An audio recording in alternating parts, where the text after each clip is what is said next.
હે વિદ્યાર્થી મિત્રો, હું ચિરાગ બરજોડ આપ સર્વે વિદ્યાર્થી મિત્રોનું મારી આ યુટ્યુબ ચેનલની અંદર હાર્દિક સ્વાગત કરું છું। અને વિડીયો ચાલુ થતાં પહેલાં હું તમને બધાને કહી દઉં કે જો આ વિડીયો મારો તમને પસંદ આવે તો તમારે સબસ્ક્રાઈબ અને લાઈક કરીને જવાનું છે અને વધારે પડતો ગમે તો કોમેન્ટ જરૂરથી કરવાની છે।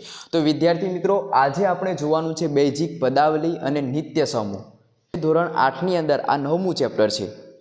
હવે એની અંદર જો તમારે બેટા શીખવું હોય તો પહેલાં શું શીખવું પડે? તો એની અંદર કંઈ જ નથી આવતું, એની અંદર બધા જ ગુણાકાર આવે છે। તો ચલો આપણે કોઈ પણ સમયની વેસ્ટ કર્યા વગર આપણે અહીંયા ચેપ્ટરની શરૂઆત કરી દઈએ। તો દાખલા તરીકે વિચારી લો કે અહીંયા 2x લખ્યું, મેં કેટલા લખ્યા છે? તો 2x। તો 2xની અંદર બાજુમાં જે તમને લખેલું દેખાય છે x, જેને શું કહેવાય? તો એને કહેવાય ચલ। શું કહેવાય? તો ચલ કહેવાય। આનું શું કહેવાય? ચલ।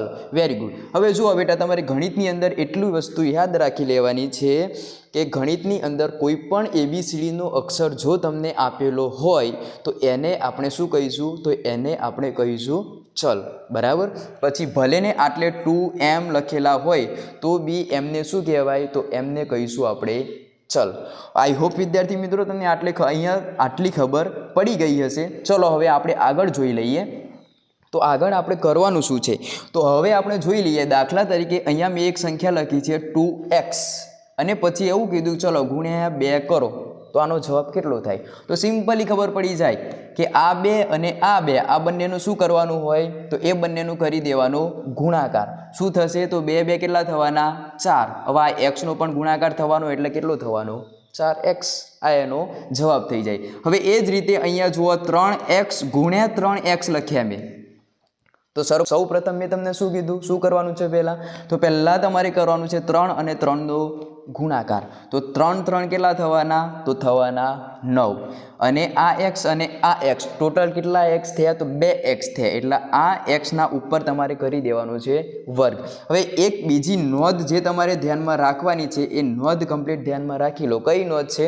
તો જોઈ લો, અહીંયા x પ્લસ x આપેલા હોય ગણિતની અંદર તમને, તો આની અંદર શું થાય? તો આ x અને આ x એટલે કેટલા x થયા ટોટલ? તો 2x। જો સરવાળો આપેલો હોય તો આ રીતનું થાય, પણ જો તમને ગુણાકાર આપેલો હોય તો શું થાય? x ગુણ્યા x એટલે એનો મતલબ થાય x નો વર્ગ।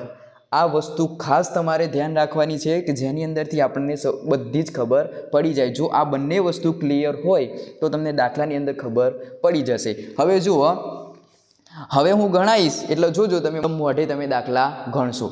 દાખલા તરીકે મેં અહીંયા હવે સંખ્યા લખી 3x ગુણ્યા 2y ગુણ્યા 3z। ચલો 3 સંખ્યા લખી।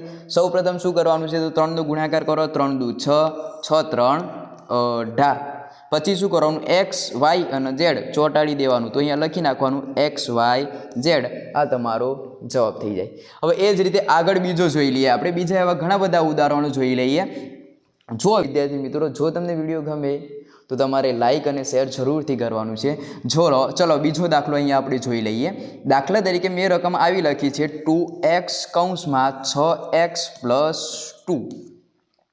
તો શું કરવાનું? તો પહેલાં જ ને આ 2xનો ગુણાકાર આના જોડે કરવાનું। મતલબ કે આ ભાઈ ખરો ને એનું લગ્ન કરાવવાનું છે। કેટલી વાર કરાવવાનું છે? તો 2 વાર। એક આના જોડે એક આના જોડે, એટલે એક વખત આના જોડે લગ્ન કરાવી દો અને બીજી વાર પછી આના જોડે લગ્ન કરાવો।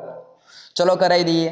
હવે આ 2x અને 6x, ચલો આ બંનેનું લગ્ન કરાવો। તો 2 અને 6 પહેલાં મેં તમને કીધું કે પહેલાં શું કરવાનું છે? તો ગુણાકાર। તો 2 અને 6નો ગુણાકાર કેટલો થાય? 2 6 12। હવે આ x અને આ x કેટલા x થયા? તો 2, પણ કેવા છે? ગુણાકારમાં। તો શું થવાનું? તો 12x નો વર્ગ થવાનો। હવે એ જ રીતે 2 અને 6નું લગ્ન તો કરાવી દીધું। હવે આપણે લગ્ન કરીએ 2x અને 2નું લગ્ન, કારણ કે આ આખા કૌંસને છે ને 2x વડે શું કરવાનું છે? તો ગુણવાનું છે। તો એક વડે ગુણી નાખ્યું આપણે। હવે બીજા વડે ગુણ્યા તો એના આગળ કયું ચિહ્ન એ લખી નાખવાનું પહેલાં, બરાબર। તો હવે 2 2 કેટલા થવાના? 4 અને આ x જે આપણે લખી નાખવાનું। આ તમારો જવાબ થઈ જાય। પડે છે ખબર? ધીમે ધીમે આપણે થોડા સ્ટેપ જોઈશું એટલે આપણને ખબર પડી જશે। તો ચલો હવે આ દાખલાનો જવાબ તમારે કોમેન્ટ કરવાનો છે। 2x કૌંસમાં 6x પ્લસ 8। આ જવાબ તમારે શું કરવાનું છે? કોમેન્ટની અંદર જવાબ આપવાનો છે। જો વિદ્યાર્થી મિત્રો, દરેક દાખલાની અંદર બધા જ ગુણાકાર કરવાના છે। એટલે એક પદ જો તમને ટોટલી 2 પદ આપેલા હોય તો એક પદનો ગુણાકાર પહેલા પદ જોડે પછી બીજા પદ જોડે એમ કરીને આપણે ગુણાકારના જવાબ લાવવાના છે. ચલો તો વિદ્યાર્થી મિત્રો આ થોડોક લાંબો દાખલો આપ્યો છે, થોડોક જ લાંબો છે, બહુ લાંબો છે નહીં, તો બહુ ટેન્શન લેવાનું છે નહીં. તો સૌપ્રથમ શું કરશું આપણે પહેલાં આનું લગ્ન આના જોડે કરાવો, પછી આના જોડે કરાવો અને પછી કરાવો ત્રીજા જોડે. બિચારાનું લગ્ન કેટલી વાર કરાવવાનું છે? તો 3 વાર કરાવવાનું છે. ચલો કરાવી દઈએ. પહેલાં 3x નો આ 3x વડે ગુણાકાર કરો તો પહેલાં શું કરું? 3 3 9 એટલે 9x થવાના, આ x અને આ x એટલે થવાનો x નો વર્ગ. પછી શું કરશું? તો આ 3 નો હવે 2 જોડે ગુણાકાર કરો તો 3 દુ કેટલા થવાના? 6 અને આ પાછળ x છે તો એ x તમારે લગાવી દેવાનું છે. હવે એ જ રીતે 3 નો 6 સંગાથે ગુણાકાર કરો, કેટલો થવાનો? 6 3 18 અને આ x અને આ y એટલે તમારો જવાબ થઈ જાય 9x નો વર્ગ પ્લસ. એટલે આ રીતે તમારે ગુણાકાર કરાવવાનો છે અને આ રીતે તમારો જવાબ આવી જાય 9x નો વર્ગ પ્લસ 6x પ્લસ 18xy.